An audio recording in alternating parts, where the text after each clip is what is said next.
আলহামদুলিল্লাহ, অবশেষে সবার জল্পনা কল্পনা শেষ করে দ্বিতীয়বারের মতো বাবা হলেন রাজা, মা হলেন মৌসুমী। অনেকেই অনেক দিন ধরে অপেক্ষা ছিলেন রাজা আর মৌসুমীর কি বাবু হবে। অবশেষে তাদের কাঙ্ক্ষিত সময় সবার সামনে চলেই আসলো। মৌসুমীর ডেলিভারি হয়েই গেল। কিছুক্ষণ আগেই সোশ্যাল হ্যান্ডেলে শেয়ার করলেন রাজা। রাজা তো ভীষণ খুশি, দেখেই কিন্তু বোঝা যাচ্ছে, তবে একটু টেনশন করতেছে। বাবু আসা আগ পর্যন্ত মুহূর্তটা কিন্তু ঠিক এরকমই হয়।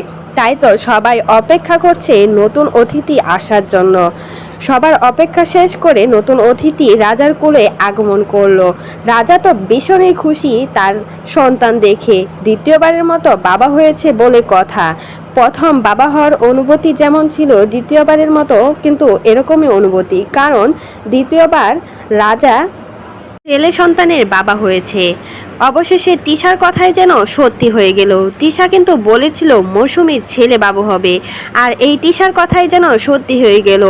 রাজা আর মৌসুমীর কুল আলু করে ছেলে সন্তান হয়েছে রাজা আর মৌসুমীর। প্রথমটা তো মেয়ে হয়েছিল। আখি আর রাজা ডিভোর্স হওয়ার পর তাদের সন্তানের কোনো খোঁজ খবর রাখে না রাজা, এমনটাই কিন্তু জানিয়েছিল আখি। আখি বলেছিল রাজাকে কখনোই বাবা বলে পরিচয় দিবে না, আর এখন রাজাকে পরিচয় দিতে হবে না। রাজার কিন্তু ছেলে বাবা হয়ে গেছে, আর ছেলে সন্তানের বাবা মা হয়েছে বেবলি আর রাজা। তারা তো ভীষণ খুশি, কারণ অনেক দিন ধরে এক্সাইটেড ছিলেন আসলে তাদের কি বাবু হবে। সবার কিন্তু জানার ইচ্ছে ছিল রাজা আর মৌসুমীর কি বাবু হতে যাচ্ছে। রাজা তো ছেলে বাবু অনেক বেশি পছন্দ করে, তাই তো আল্লাহ তাকে ছেলে বাবুরই দিলেন।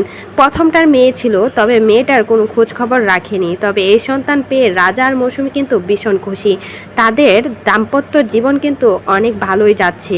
মাঝে মাঝে ঝগড়া হতে পারে, তবে তিশা আহাদের সাথে মেশার পর তারা মানুষের কাছে অনেক বেশি খারাপ হয়ে গিয়েছিল। এখন আলাদা হওয়ার পর, একা একা থাকার পর এখন রাজা মৌসুমীকে কিন্তু সবাই পছন্দ করে। আখিকেও নিয়েও অনেক বেশি বেশি কথা বলেছিল, আর সব কিছু জল্পনা কল্পনা করে তাদের কুল চলে আসলো ছেলে বাবু। আর সবাই অনেক বেশি দোয়া করবেন তাদের দাম্পত্য জীবন আর নতুন অতিথির জন্য। তো এই বিষয়ে যদি কোনো মতামত থাকে আমাদের কমেন্ট বক্সে অবশ্যই কিন্তু জানাতে ভুলবেন না।